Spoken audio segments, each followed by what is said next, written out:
আসসালামু আলাইকুম ওয়া রাহমাতুল্লাহি ওয়া বারাকাতুহু। জাভেদ অনলাইন একাডেমির পক্ষ থেকে সকল শিক্ষার্থীকে স্বাগতম। আজকে আমরা নবম দশম শ্রেণীর জীববিজ্ঞান তৃতীয় অধ্যায় অর্থাৎ কোষ বিভাজন নিয়ে আলোচনা করব। তো এই কোষ বিভাজনটা খুবই গুরুত্বপূর্ণ একটা অধ্যায়। তো এই অধ্যায়ে আমাদের কোষের বিভিন্ন বিভাজন অর্থাৎ মাইটোসিস, মিওসিস, অ্যামাইটোসিস ইত্যাদি নিয়ে আলোচনা করা হয়েছে। তো চলো দেখা যাক এই অধ্যায়ে আমাদের বিস্তারিত কি নিয়ে আলোচনা করা হয়েছে। এখন আমরা জীববিজ্ঞান তৃতীয় অধ্যায় কোষ বিভাজন নিয়ে আমরা আলোচনা করব। শিক্ষার্থী বন্ধুরা, তো এখানে আমাদের প্রথমে যেহেতু অধ্যায়ের নাম কোষ বিভাজন, তো সেখানে আমাদের প্রথমে কোষ বিভাজন জিনিসটা কি এটা জানা প্রয়োজন। তো এটা অনেক সময় পরীক্ষাতে নৈর্ব্যক্তিক কয়ও আসে, সৃজনশীলের কয়ে আসে বা নৈর্ব্যক্তিকও আসতে পারে। তো কোষ বিভাজন জিনিসটা কি বলা আছে যে প্রক্রিয়ায় জীবের বৃদ্ধি ও জননের উদ্দেশ্যে কোষের সংখ্যা বৃদ্ধি ঘটে তাকে কোষ বিভাজন বলে। অর্থাৎ এই যে আমরা ছোট ছিলাম, আজকে ছোট থেকে আমরা বড় হচ্ছি বা একটা উদ্ভিদ বড় হচ্ছে বা যে কোনো একটা প্রাণী বড় হচ্ছে। এই যে বড় হচ্ছে, তো এই বড় হওয়ার পিছনে আমাদের একটা প্রক্রিয়া কাজ করতেছে, ওইটাই বলছে যে প্রক্রিয়া জীবের বৃদ্ধি এবং জনন জনন বলতে কি যে আমরা পিতামাতা থেকে আমরা আসলাম, তারপর আমাদের থেকে আবার আমাদের বংশধর আসবে, ঠিক একইভাবে উদ্ভিদের ক্ষেত্র, প্রাণীর ক্ষেত্র। তাহলে কি বললো কথাটা, যে জীবের বৃদ্ধি ও জননের উদ্দেশ্যে কোষের সংখ্যার বৃদ্ধি ঘটে, কোষের সংখ্যার কি ঘটে, বৃদ্ধি ঘটে, তাকে আমাদের কোষ বিভাজন বলা হয়। কোষ বিভাজন মূলত তিন প্রকার। তিন প্রকার কি কি আছে, যে বলা হয়েছে যে এখানে অ্যামাইটোসিস কোষ বিভাজন, মাইটোসিস কোষ বিভাজন এবং কে সর্বশেষ মিওসিস কোষ বিভাজন। অ্যামাইটোসিসটা আমাদের নিম্ন শ্রেণীর জীবে হয়, তো এটা আমাদের মাধ্যমিকের 9 10 এর জন্য বেশি ইম্পর্টেন্ট না, তারপর আমরা এখানে অ্যাড করেছি। আর মাইটোসিস এবং মিওসিস কোষ বিভাজনটা আমাদের জন্য গুরুত্বপূর্ণ। তো চলো দেখা যাক অ্যামাইটোসিস কোষ বিভাজনে কি বলা হয়েছে।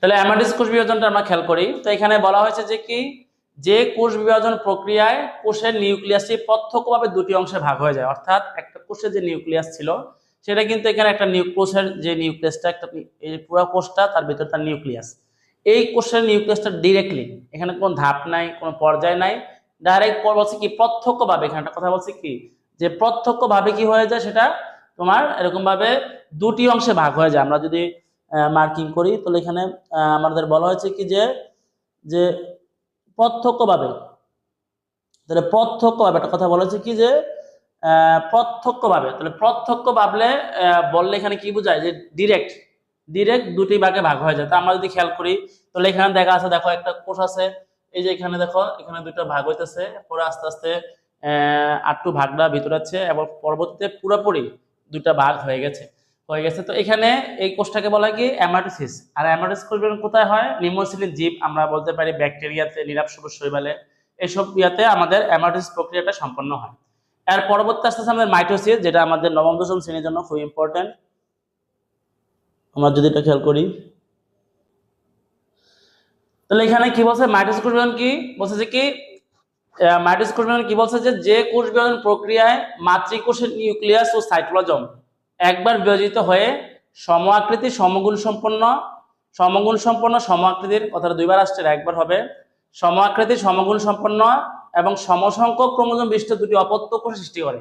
কি কি বললাম, যে সম আকৃতি সমগুণ সম্পন্ন ও সমসংখ্যক ক্রোমোজোম বিশিষ্ট দুটি অপত্য কোষের, অপত্য মানে কি, অর্থাৎ যার থেকে ভাগ হবে সেটা হচ্ছে মাতৃকোষ, আর ওইটা থেকে ভাগ হয়ে যেই দুইটা কোষ হইল নতুন করে তাকে বলা হয় অপত্য কোষ। তাহলে সম আকৃতি এবং সমগুণ সম্পন্ন, অর্থাৎ মার, অর্থাৎ যার থেকে ভাগ হয়েছে ওইটা যেই রকম গুণ ছিল, যে আকৃতি ছিল, ঠিক সেম আকৃতি সেম গুণ সম্পন্ন দুটি অপত্য কোষ সৃষ্টি হয়, তখন তাকে বলা হয় কি মাইটোসিস। আর যেহেতু এখানে মাইটোসিসটা কি এরকম ভাবে লেভেল থাকে, অর্থাৎ ওইটারও যে বৈশিষ্ট্য এটাও তার বৈশিষ্ট্য, তাই একে বলা হয় সমীকরণিক বিভাজন। আচ্ছা, পরবর্তীতে আমরা দেখি এর ধাপগুলা। মাইটোসিস কোষ বিভাজনকে আমাদের বোঝার সুবিধার জন্য 5টি ধাপে ভাগ করা হয়েছে। তাহলে এই ধাপগুলো কি কি, এবং পরীক্ষাতে এই ধাপগুলো থেকে বেশিরভাগ প্রশ্নগুলো আসে, আমরা একটু খেয়াল করি। তাহলে আমাদের প্রথম ধাপ হচ্ছে প্রোফেজ। মাইটোসিসকে প্রায় 5টা ধাপে ভাগ করা হয়েছে, এর মধ্যে যে প্রথম ধাপটা, ফার্স্ট যে স্টেজটা, সেটা হচ্ছে কি প্রোফেজ। তাহলে প্রোফেজের চিত্র, এটা উদ্ভিদ কোষের প্রাণী কোষ আমরা দেখতে পাচ্ছি। তাহলে এখানে দেখো একটা পর্দা আছে, এটাকে বলা হয়েছে নিউক্লিয়ার পর্দা। তারপরে নিউক্লিয়াসের ভিতরে আমাদের নিউক্লিওলাস থাকে, তারপরে এরকম ভাবে ক্রোমোজোম গুলো দেখা যাচ্ছে, ঠিক একেবারে প্রাণী কোষে। তো প্রাণী কোষে একটু পার্থক্য হচ্ছে, প্রাণী কোষে আবার কি নাই, কোষ প্রাচীর নাই, শুধুমাত্র ওই নিউক্লিয়াসটা এভাবে দেখানো হয়েছে, ভিতরে কোষটা গোলাকার, ভিতরে নিউক্লিয়াস, আর ভিতরে নিউক্লিওলাস ক্রোমোজোম দেখানো হয়েছে। আর প্রাণী কোষে একটা অতিরিক্ত জিনিস থাকলে সেটা হচ্ছে সেন্ট্রিওল আর অ্যাস্টার রে। তো এখানে বৈশিষ্ট্যগুলো দেখি আমরা কি বলা হয়েছে আমাদের প্রোফেজের বৈশিষ্ট্যগুলোতে। প্রোফেজের বৈশিষ্ট্য বলা হয়েছে যে এ পর্যায়ে নিউক্লিয়াস কি হয়, আকারে বড় হয়। আমরা যদি খেয়াল করি নিউক্লিয়াসটা কি দেখবো, নিউক্লিয়াসটা দেখবো যে আমরা আকারে কি হয়েছে, আকারে আমাদের বড় হয়েছে। তাহলে এই নিউক্লিয়াসটা কি হয়েছে, আকারে বড় হয়। তারপরে ক্রোমোজোম গুলো আস্তে আস্তে সংকুচিত, মোটা ও খাটো হয়। এখান থেকে আস্তে আস্তে সে সংকুচিত হবে, ছোট হবে, মোটা হবে, খাটো হবে।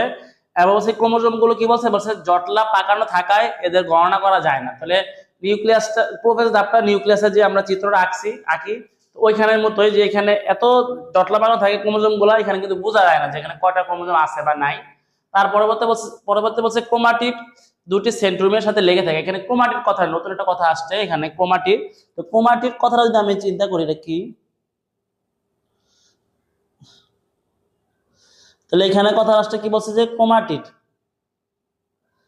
এটা কথা আসছে কি ক্রোমাটিড। এই ক্রোমাটিড জিনিসটা কি, ক্রোমাটিড জিনিসটা যদি আমি ধরি, তাহলে এখানে খেয়াল করো, এই যে নিউক্লিয়াসটা আমি দেখাইতেছি, এই যে নিউক্লিয়াসের যে ক্রোমোজোমটা, বলছে এখানে তোমার কি আছে, দেখো নিউক্লিয়াসের ভিতরে ক্রোমোজোমটা আমি যদি খেয়াল করি, তাহলে এইখানে এই যে ক্রোমোজোমের ভিতরে ক্রোমোজোমের ভিতরে আমাদের এই যে মাঝখানে যে দাগটা থাকে এটাকে বলা হয় তোমার কি সেন্ট্রিওল। হ্যাঁ, আর সেন্ট্রিওল দুই পাশে দুটো বাহু আছে, এই বাহুগুলোকে বলা হয় ক্রোমাটিড। অর্থাৎ একটা ক্রোমোজোমের দুইটা বাহু আছে, এটা যদি চিন্তা করি বা এখানে চিন্তা করি, মাঝখানে যেটা গোল দাগটা ওটা হচ্ছে আমাদের সেন্ট্রিওল, আর সেন্ট্রিওলের দুই পাশে থাকে যে দুটো বাহু থাকে ওটাকে বলা হয় ক্রোমাটিড। তো এই কথাটা এখানে বলেছে যে কি ক্রোমাটিড দুটি সেন্ট্রিওলের সাথে লেগে থাকে। আর প্রাণী কোষের ক্ষেত্রে সেন্ট্রিওল দুই ভাগে বিভক্ত হয়, এখানে সেন্ট্রিওল দুই ভাগে বিভক্ত হয়েছে। তো এই ছিল আমাদের প্রোফেজের বৈশিষ্ট্য। এরপরে প্রোফেজের পরবর্তী ধাপ হচ্ছে প্রো মেটাফেজ। এখন আমরা খেয়াল করবো প্রো মেটাফেজ দিয়ে।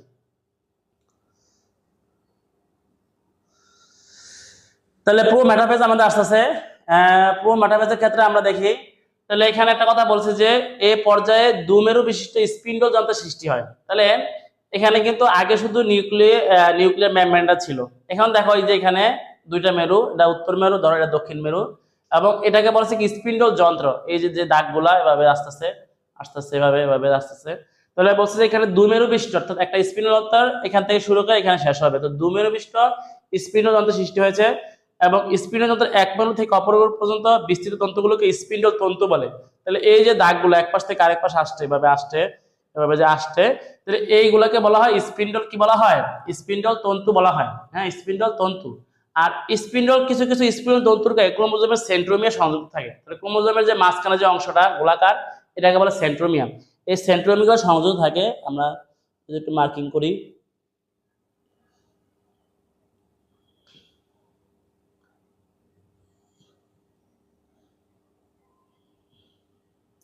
এই যে এখানে আমরা যদি খেয়াল করি, তাহলে এই যে এটা বলা হয় কি ক্রোমোজোম, আর এটা হচ্ছে সেন্ট্রিওল। তাহলে আমাদের এই যে এটা হচ্ছে কি আমাদের সেন্ট্রিওল। এই সেন্ট্রিওল গুলা কই থাকে, ওই স্পিন্ডল যন্ত্রের সাথে লেগে থাকে। আর সেন্ট্রিওলের দুই পাশে দুটো বাহু করে এগুলো হচ্ছে ক্রোমাটিড বলা হয়। তাহলে এখানে কি বলা হয়েছে, যে এখানে বলা হয়েছে যে কিছু স্পিন্ডল তন্তুর সাথে স্পিন্ডল তন্তুর সাথে ক্রোমোজোমের সেন্ট্রোমিয়ার সংযুক্ত হয়ে থাকে, এগুলোকে বলা হয় আকর্ষণ তন্তু। তখন একটা স্পিন্ডল তন্তু এখানে আসলো, যদি কিছু না থাকে এর নাম শুধু স্পিন্ডল তন্তু। আর যদি ওই স্পিন্ডল তন্তুর সাথে কোনো ক্রোমোজোমের সেন্ট্রোমিয়ার লাগা থাকে তখন এটাকে নাম দেবো আকর্ষণ তন্তু, বা ইংলিশে বলে ট্র্যাকশন ফাইবার বলা হয়। আর কি বলা আছে যে নিউক্লিয়ার মেমব্রেন ও নিউক্লিওলাসে বিলুপ্তি ঘটে। তো আমরা যদি চিত্রটা খেয়াল করি, তো চিত্রটিতে কিন্তু এখানে খেয়াল করো যে এখানে দেখো আস্তে আস্তে ওই যে লুপ্ত প্রায় নিউক্লিয়ার মেমব্রেন, নিউক্লিওলাস আস্তে আস্তে এটা বিলুপ্ত হইতেছে।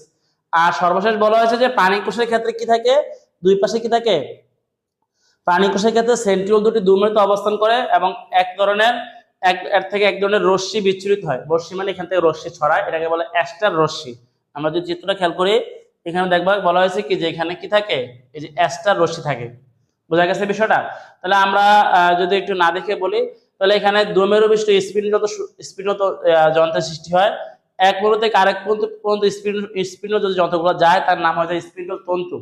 আর যদি কোনো স্পিন্ডল তন্তুর গায়ে কোনো সেন্ট্রোজোম মানে লাগা থাকে ক্রোমোজোমের সেন্ট্রোজোম, তখন এর নাম হয়ে যায় আকর্ষণ তন্তু। ঠিক আছে? আর এখানে তোমার নিউক্লিয়ার মেমব্রেন ও নিউক্লিওলাসের কি হয়, বিলুপ্ত ঘটে, আমরা দেখতেছি চিত্রের ভিতরে। আর সর্বশেষ যে প্রাণী কোষের দুই পাশে যে দুই মেরু দুই পাশে কি থাকে, এক ধরনের রশ্মি বিচ্ছুরিত হয়। রশ্মি কি হয়? বিচ্ছুরিত, এটাকে বলে অ্যাস্টার রশ্মি বা অ্যাস্টার রে।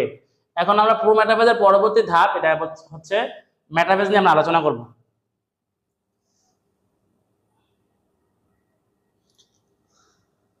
তাহলে মেটাফেজের চিত্রটা খেয়াল করি। তাহলে মেটাফেজের ক্ষেত্রে আমাদের উদ্ভিদ কোষ, প্রাণী কোষের চিত্র, এখানে একটা জিনিস খেয়াল করা আছে। তাহলে এগুলো ছিল আমাদের কি? স্পিন্ডল তন্তু। আর ওই যে ক্রোমোজোম গুলা আগে এলোমেলো ছিল, এখন দেখো সবগুলো একটা মাঝামাঝি অঞ্চলে, এই মাঝামাঝি অঞ্চলটাকে বলা হয় বিষুবীয় অঞ্চল বলা হয়। আর ক্রোমোজোম তন্তুগুলো সব এক মাঝামাঝি বরাবর, এখানেও এক মাঝামাঝি বরাবর এসে পড়ছে। তাহলে আমরা দেখি এখানে বৈশিষ্ট্যগুলোতে কি বলা হয়েছে মেটাফেজের ক্ষেত্রে। মেটা মানে মাঝে, মেটা মানে কি? গ্রিক শব্দ মেটা মানে মাঝে। তাহলে এখানে বলছে যে এই যে কথাটাকে বললাম যে এই পর্যায়ে ক্রোমোজোমগুলোকে স্পিন্ডল যন্ত্রের বিষুবীয় অঞ্চলে অবস্থান করে, অর্থাৎ একেবারে মাঝ বরাবর চিত্র দেখলাম, মাঝ বরাবর অবস্থান করে। প্রতিটি ক্রোমোজোমের সেন্ট্রোমিয়ার বিষুবীয় অঞ্চলে এবং বাহু দুটি মেরুমুখী অবস্থান করে। অর্থাৎ আমরা যদি ছবিটা খেয়াল করি, তাহলে এখানে ছবিটা যদি আমরা খেয়াল করি, তাহলে দেখো এই ক্রোমোজোমের যে সেন্ট্রোমিয়ার করে, যে গোল গোল অংশগুলো এগুলোকে বলে সেন্ট্রোমিয়ার। সেন্ট্রোমিয়ার গুলো বিষুবীয় অঞ্চলে, আর বাহুগুলো মেরুমুখী। দেখো উপরে গুলো উপরে মেরুর দিকে, নিচের গুলো নিচের মেরুর দিকে। এখানে একইভাবে উপরে গুলো উপরে মেরুর দিকে, নিচের গুলো নিচের মেরুর দিকে। তাহলে ক্রোমোজোমের সেন্ট্রোমিয়ার গুলো হচ্ছে বিষুবীয় অঞ্চলে অবস্থান করে, আর বাহুগুলো হচ্ছে মেরুমুখী অবস্থান করে। আচ্ছা, তো এই ছিল আমাদের বৈশিষ্ট্য, 2 নম্বর বৈশিষ্ট্যটা। তারপর বলছে যে এই পর্যায়ে কি হয়? ক্রোমোজোম গুলো সবচেয়ে বেশি মোটা ও খাটো হয়। সবচেয়ে বেশি কি হয়? মোটা ও খাটো। অর্থাৎ ওই প্রথম পর্যায়ে কিন্তু আমরা মানে ক্রোমোজোম গুলো বোঝাটা কঠিন, একেবারে সুতার মতো পেঁচানো। কিন্তু এই পর্যায়ে সবচেয়ে বেশি মোটা ও খাটো, অর্থাৎ এখানে চিহ্নিত করা যায় যে এটা ক্রোমোজোমের সেন্ট্রোমিয়ার, এটা ক্রোমাটিড। তারপরে এই পর্যায়ে শেষের দিকে সেন্ট্রোমিয়ার বিভাজন শুরু হয়, তখন সেন্ট্রোমিয়ার ভাগ হয়ে যাবে, একটা থেকে দুইটা হবে আমরা দেখবো। নিউক্লিয়ার মেমব্রেন ও নিউক্লিওলাসের সম্পূর্ণ বিলুপ্তি করে, অর্থাৎ এখানে আগেরটা তো কিছুটা দেখা গেছে। এই পর্যায়ে কোনো নিউক্লিয়ার মেমব্রেন এবং নিউক্লিওলাস কিন্তু এখানে দেখা যায় না, মানে কোথাও কোনো নিউক্লিয়ার মেমব্রেন নিউক্লিওলাস নাই, সম্পূর্ণ বিলুপ্ত করছে। তারপরে আমরা পরবর্তীতে চলে যাচ্ছি, এটা হচ্ছে অ্যানাফেজ। তাহলে অ্যানাফেজ ধাপে আমরা যেটা বলছিলাম একটু আগে, যে অ্যানাফেজ ধাপে কি হয়েছে, যে এরকম ভাবে ওই সেন্ট্রোমিয়ার গুলো বিভক্ত হয়ে গেছে। সেন্ট্রোমিয়ার গুলো কি হয়ে গেছে? বিভক্ত হয়ে গেছে। তো বিভক্ত যে হয়েছে, তাহলে বিভক্ত হওয়ার পরে তোমার দেখো দুই মেরুর দিকে যাওয়া শুরু করছে। ঠিক আছে, আমরা একটু বৈশিষ্ট্য খেয়াল করি কি আছে এখানে। যে এখানে বলছে যে প্রতিটি ক্রোমোজোম সেন্ট্রোমিয়ার 2 ভাগে ভাগ হয়ে যায়। তাহলে 2 ভাগে, এক ভাগ উপরের দিকে চলে যাচ্ছে, এক ভাগ নিচের দিকে। এই অবস্থায় ক্রোমাটিড গুলোকে অপত্য ক্রোমোজোমে পরিণত হয়। তাহলে যেই যখন ভাগ হওয়ার আগ পর্যন্ত ছিল মাতৃ, আর যেই ভাগ হয়ে গেছে, তাহলে এই ক্রোমাটিড গুলোকে কি বলবে? অপত্য ক্রোমোজোম বলবে, পরিণত হয়। এবং প্রতিটি ক্রোমোজোমে একটি করে সেন্ট্রোমিয়ার থাকে। তো আগে সেন্ট্রোমিয়ার কিন্তু একটা ছিল, একটা সেন্ট্রোমিয়ার 4টা বাহু ছিল, কিন্তু এখন দেখো এই সেন্ট্রোমিয়ার গুলো আলাদা হয়েছে, এবং প্রতিটি সেন্ট্রোমিয়ারে এক জোড়া করে তোমার কি আছে? ক্রোমাটিড আছে। অপত্য ক্রোমোজোম গুলো অর্ধেক এক মেরুর দিকে, বাকি অর্ধেক বিপরীত মেরুর দিকে অবস্থান করে। তাহলে কিছু যায় উপরের সাথে, কিছু যায় নিচের দিকে, অর্ধেক উপরের মেরুর সাথে, অর্ধেক যায় নিচের মেরুর দিকে। অপত্য ক্রোমোজোম গুলো মেরুমুখী চলার সময় সেন্ট্রোমিয়ার গুলো অগ্রগামী হয় এবং বাহুগুলা কি হয়? অনুগামী হয়। তাহলে কি বলছে এখানে? অপত্য ক্রোমোজোম গুলো মেরুমুখী চলার সময় সেন্ট্রোমিয়ার কি হয়? অগ্রগামী, এবং বাহুগুলা কি হয়? অনুগামী। অর্থাৎ আগে সেন্ট্রোমিয়ার থাকবে, আগে কি থাকবে? আগে থাকবে সেন্ট্রোমিয়ার। অর্থাৎ আমরা যদি দেখি, তাহলে এই সেন্ট্রোমিয়ারটা আগে থাকবে, আর বাহুটা থাকবে অনুগামী, মানে পিছন দিকে থাকবে। তাহলে এখানে এটা বলা আছে যে আগে কি থাকবে? সেন্ট্রোমিয়ার, পরে থাকবে বাহু। তাহলে এখানে বলা আছে যে অপত্য ক্রোমোজোম গুলো মেরুমুখী চলনের সময় সেন্ট্রোমিয়ার অগ্রগামী ও বাহুগুলো কি হয়? অনুগামী হয়। এই সময় ক্রোমোজোম গুলো বিভিন্ন আকৃতি ধারণ করে, VLJ এর নামটা আমরা বলছি। তাহলে বি হলে অনেকটা ভি আকৃতির মতো, অর্থাৎ এরকম এই ভি আকৃতির মতো। তাহলে বি আকৃতি বলে নাম হবে কি? মেটাসেন্ট্রিক। মেটা মানে মাঝে, অর্থাৎ সেন্টার মানে, তাহলে এই সেন্ট্রোমিয়ারটা মাঝে থাকবে। সাব মেটাসেন্ট্রিক হবে এল এর মতো, অর্থাৎ আমি যদি বলি এখানে এই বড় পাশে হয় নাই,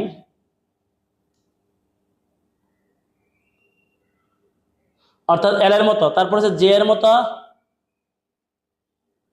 এটা হচ্ছে তোমাদের অ্যাক্টোসেন্ট্রিক। এবং সর্বশেষ আয়ের মতো, আয়ের মতো। তাহলে এটা হচ্ছে কিসের মতো? অ্যাক্টোসেন্ট্রিক। তাহলে এখানে আমরা যদি বলি, তাহলে অপত্য ক্রোমোজোমগুলো মেরুমুখী চলনের সময় সেন্ট্রোমিয়ার অগ্রগামী এবং বাহুগুলো অনুগামী হয়। তাহলে এখানে বিভিন্ন আকৃতি হতে পারে ক্রোমোজোমগুলো, যেমন বি আকৃতি যদি হয়, এরকম বি আকৃতি যদি হয়, তখন এটাকে বলে মেটাসেন্ট্রিক।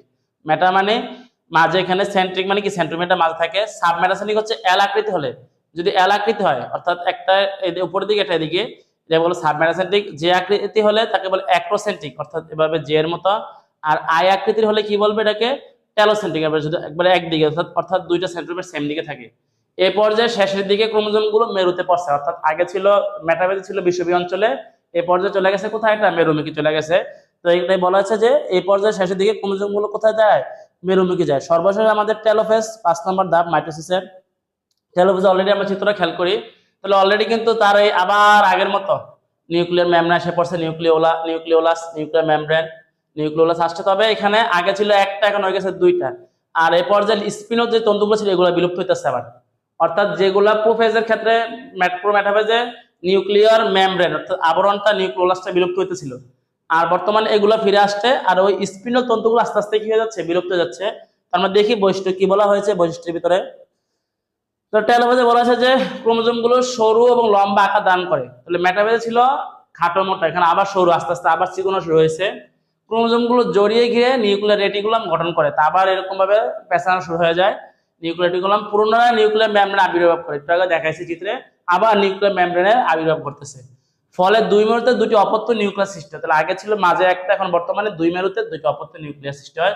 এই পর্যায়ে শেষের দিকে স্পিনোতন্তুর কাঠামো ভেঙে পড়ে এবং তন্তুগুলো ধীরে ধীরে কি হয়ে পড়ে, অদৃশ্য হয়ে পড়ে, অর্থাৎ আগের মতো তন্তুগুলো থাকে না।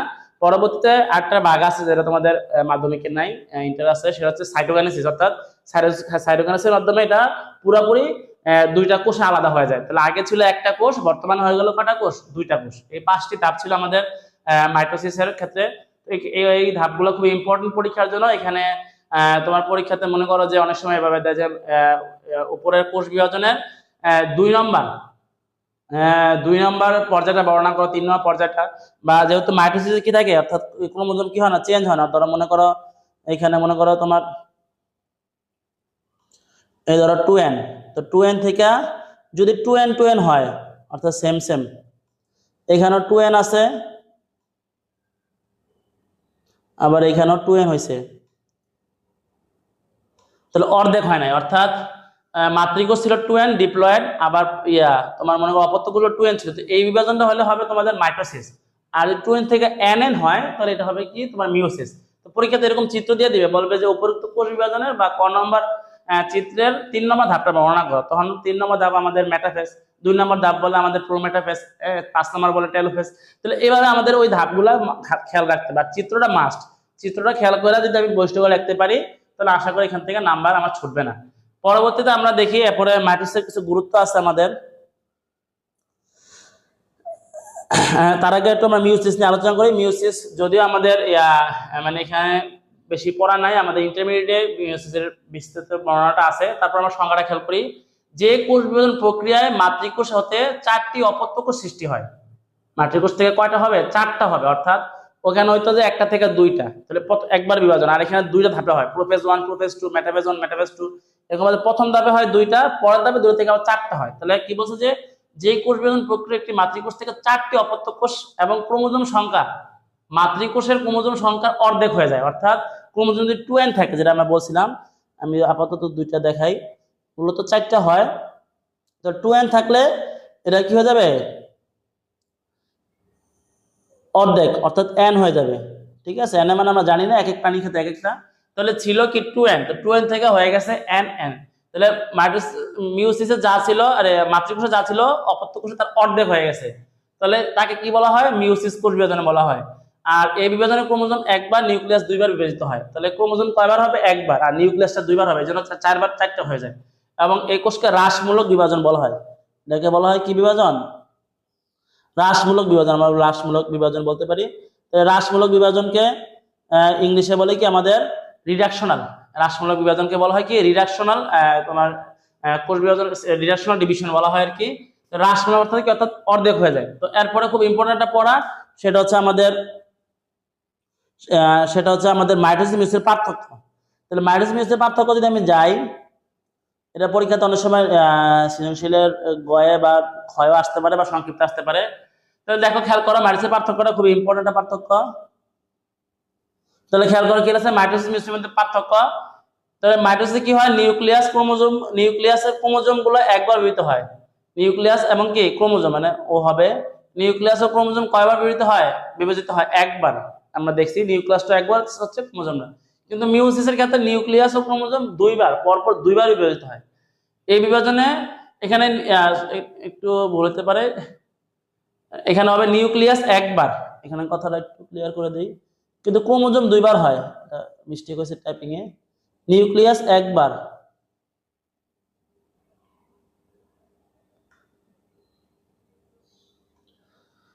তাহলে কি বললাম, নিউক্লিয়াস হবে একবার আর ক্রোমোজোম কয়বার হবে, দুইবার হবে। বলছে এই বিভাজনে দুটি অপত্য কোষ সৃষ্টি হয়। তাহলে মাইটোসিসে কি হবে, দুটি অপত্য কোষ হবে, একটা থেকে দুইটা। আর এই বিভাজনে চারটি অপত্য কোষ সৃষ্টি হয়, চারটা হইতে পারে। সাধারণত জীবের দেহকোষ হয়ে থাকে। তাহলে মাইটোসিস বিভাজনটা জীব দেহকোষ, অর্থাৎ জীব ছোট থেকে বড় হইতে যে বিভাজনটা হয় সেটা হচ্ছে আমাদের মাইটোসিস, অর্থাৎ সেম সেম আমাদের কোষগুলো হয়, আমরা এভাবে বড় হচ্ছি। আর এই বিভাজন সাধারণত কি হয়, জীবের জননকোষ হয়ে থাকে, অর্থাৎ আমাদের বংশগতির জন্য, অর্থাৎ পিতামাতা থেকে আমরা আসলাম, আমাদের থেকে আমাদের পরবর্তী জেনারেশন, ঠিক একইভাবে উদ্ভিদের ক্ষেত্র প্রাণীগুলো আসতেছে, উদ্ভিদের যে জীব পরবর্তী প্রজন্মগুলো আসতেছে, এটা হচ্ছে কোন বিভাজনের মাধ্যমে, মিউসিসের মাধ্যমে। তারপর বলছে কি যে এই কোষ বিভাজনের ক্রোমোজোমের গুণাগুণ মাতৃকোষের ক্রোমোজোমের গুণাগুণ সমগুণ সম্পন্ন হয়। অর্থাৎ এই যে একটা কোষ থেকে আরেকটা কোষ কপি হলো, আমার একটা এই যে আঙ্গুলের কোষ এখান থেকে আরেকটা হলো, এই যে কপি হলো সেম গুণ সম্পন্ন, অর্থাৎ সেম সেম গুণ। আর অপত্য কোষের ক্রোমোজোমের গুণাগুণ মাতৃকোষের ক্রোমোজোমের গুণাগুণ ভিন্ন গুণ হইতে পারে, সম্পন্ন হয়। এটা একটু খেয়াল করবা। যেমন আমরা ধরো যেহেতু মানুষ দিয়ে আমরা বোঝাতে সুবিধা হয়, ধরো মনে করো একজন বাংলাদেশি মানুষের সাথে একটা কোরিয়ান মানুষের বিবাহ হলো, তো তার যে ক্রোমোজোমের বৈশিষ্ট্য আর কোরিয়ান মানুষের ক্রোমোজোমের বৈশিষ্ট্য কিন্তু সেম না। এই কোরিয়ান মানুষের ক্রোমোজোমের বৈশিষ্ট্য হলে কারণ বাচ্চার মধ্যে একটা ভিন্ন রকমের বৈশিষ্ট্য পাওয়া যাবে, কারণ তার মাতা বা পিতা ধরো বাংলাদেশি, ধরো মাতা বাংলাদেশি, পিতা হচ্ছে কোরিয়ান, বা পিতা বাংলাদেশি, মাতা হচ্ছে কোরিয়ান। তাহলে বাচ্চার ভিতরে কিন্তু একটা ভিন্ন ধরনের বৈশিষ্ট্য পাওয়া যাবে, যেহেতু দুজন থেকে যে ক্রোমোজোমটা আসতেছে ভিন্ন ভিন্ন টাইপের ক্রোমোজোম। এই কথাটাই বলছে এখানে যে মাতৃকোষের ক্রোমোজোমের কি হয়, ভিন্ন গুণ সম্পন্ন হয়। মাতৃকোষ থেকে অপত্য কোষের ক্রোমোজোমের অপত্য কোষের ক্রোমোজোমের গুণাগুণ মাতৃকোষের ক্রোমোজোমের ভিন্ন গুণ সম্পন্ন হয়। তারপরে বলা হয়েছে কি অপত্য কোষের ক্রোমোজোম সংখ্যা মাতৃকোষের ক্রোমোজোমের সংখ্যা সমান হয়, আমরা আগেই বলেছি। আর এখানে অর্ধেক হয়, অর্থাৎ যা ছিল মাতৃকোষের 2n ছিল, অপত্য ক্রোমোজোমে সেটা n হয়ে যায়। তো এই ছিল আমাদের পাঁচটা পার্থক্য। পরীক্ষাতে 4টা বা 5টা দিলেও ফুল নাম্বার আশা করা যায়, এবং এগুলো মেন পার্থক্যগুলো লেখা হয়েছে, তোমরা নির্দ্বিধায় লিখতে পারবা। এখন অনেক সময় মাইটোসিস মিয়োসিসের গুরুত্ব আসে। তাহলে মাইটোসিস মিয়োসিসের গুরুত্বের ক্ষেত্রে আমরা যদি খেয়াল করি, তাহলে মাইটোসিস মিয়োসিসের গুরুত্ব অনেকগুলো গুরুত্ব আছে, আমি বেশ মেন পয়েন্টগুলো নিয়ে আসছি এখানে। তো এখানে কি বলা হয়েছে যে এই কোষ বিভাজনের ফলে জীবের দৈহিক বৃদ্ধি ঘটে, আগে বলেছি তার দৈহিক বৃদ্ধি ঘটে। এই কোষ বিভাজনের ফলে দেহের সব কোষে সমসংখ্যক ও সমগুণ সম্পন্ন ক্রোমোজোম থাকে, অর্থাৎ সেম সেম থাকবে, 2n হইলে 2n সেম সেম থাকবে। এই কোষ বিভাজনের ফলে জীবদের সৃষ্ট ক্ষতস্থান পূর্ণ হয়। আমাদের শরীরে যদি ক্ষতস্থান অর্থাৎ কাটা যায়, কোনো কারণে ফ্র্যাকচার হয়েছে, তখন এই ক্ষতস্থানগুলো পূরণ করার জন্য এই মাইটোসিস কোষ বিভাজনের মাধ্যমে এটা সম্পন্ন হয়ে থাকে। আর এই কোষ বিভাজনের ফলে জীবের গুণগত বৈশিষ্ট্যের স্থিতিশীলতা বজায় থাকে। অর্থাৎ কি বলছে এখানে, অর্থাৎ গুণগত মানে কি সেম সেম থাকে, অর্থাৎ মাতৃকোষটাও যেরকম অপত্য কোষটাও কি সেম সেম হয়। জীবকোষের কিছু আয়ুষ্কাল নির্দিষ্ট, কিছু আয়ুষ্কাল কোষের আয়ুষ্কাল জীবদেহে কিছু কোষের আয়ুষ্কাল নির্দিষ্ট। এইসব কোষ বিনষ্ট হলে এই কোষ বিভাজনের ফলে ক্ষয়পূরণ ঘটে। তাহলে কিছু কিছু কোষ আছে নির্দিষ্ট সময় পর মারা যায়, তাহলে ওই ক্ষয়পূরণটা কিন্তু মাইটোসিস বিভাজন হয়। তো মাইটোসিস বিভাজন কিন্তু সবসময় কিন্তু আমাদের জন্য উপকারের বিষয়টা এমন না, কিছু কিছু ক্ষেত্রে মাইটোসিস বিভাজন আমাদের জন্য ক্ষতি হতে পারে। এখানে অনেক সময় গহে প্রশ্ন আসে যে মাইটোসিস কোষ বিভাজনের ক্ষতিকর দিকগুলো লেখো। আমি সংক্ষেপে একটু বলছি। অনিয়ন্ত্রিত মাইটোসিসে বলে টিউমার ও ক্যান্সার হয়, অর্থাৎ আমাদের শরীরে যে টিউমার প্রথম হয় আস্তে আস্তে ক্যান্সার রূপান্তরিত হয়, এটা হচ্ছে অনিয়ন্ত্রিত মাইটোসিসের কোষ বিভাজন। অর্থাৎ আমার এখানে কোষ বিভাজন প্রয়োজন নাই, কিন্তু সেটা কোষ বিভাজন সে করতেছে, আমার শরীরে কোনো সমস্যার কারণে বা কোনো ডিএনএ জিনগত পরিবর্তনের কারণে সে এখানে কোষ বিভাজন করতেছে। তাহলে এখানে কিন্তু আমাদের কি হবে, টিউমার হবে প্রথমে, এরপর টিউমারটা যদি আমি সারাতে না পারি বা খেয়াল না করি, এটা কিন্তু আস্তে আস্তে ক্যান্সার হয়ে যাবে। এবং আমাদের শরীরে যে ক্যান্সার, এটাকে একটা ভাইরাস আছে, এটা হচ্ছে হিউম্যান পেপিলোমা ভাইরাস, এসপিভি বলে আর কি। এবং এটা আমাদের মানবদের E6 এবং E7 জিন, আমাদের মানবদের কি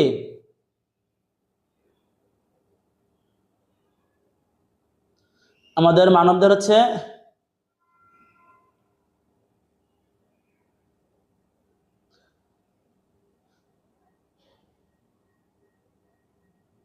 E6 এবং কি বললাম,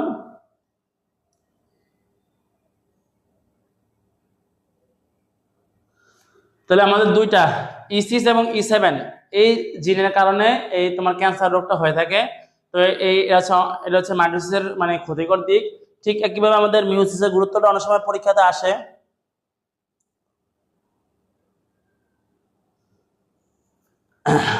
তাহলে মিওসিসের গুরুত্বটা কি বলছে, এই কোষ বিভাজনের ফলে জীবের জনন কোষ উৎপন্ন হয়, অর্থাৎ আমাদের যে জনন কোষটা আমাদের পরবর্তী বংশধরের জন্য ইম্পর্টেন্ট, এটা হচ্ছে আমাদের এই মিওসিস কোষ বিভাজন উৎপন্ন হয়। এই কোষ বিভাজনের ফলে বংশানুক্রমে জীবের ক্রোমোজোমের সংখ্যা ধ্রুব থাকে, অর্থাৎ এটা কিন্তু অনেকেই বোঝে না যে স্যার আপনি একটু আগে বললেন যে ক্রোমোজোম অর্ধেক হয়ে যায়, কিন্তু এখানে ধ্রুব কেন বলা হয়েছে? ধ্রুব মানে সেম থাকে, এখানে কিন্তু একটা ফ্যাক্টর।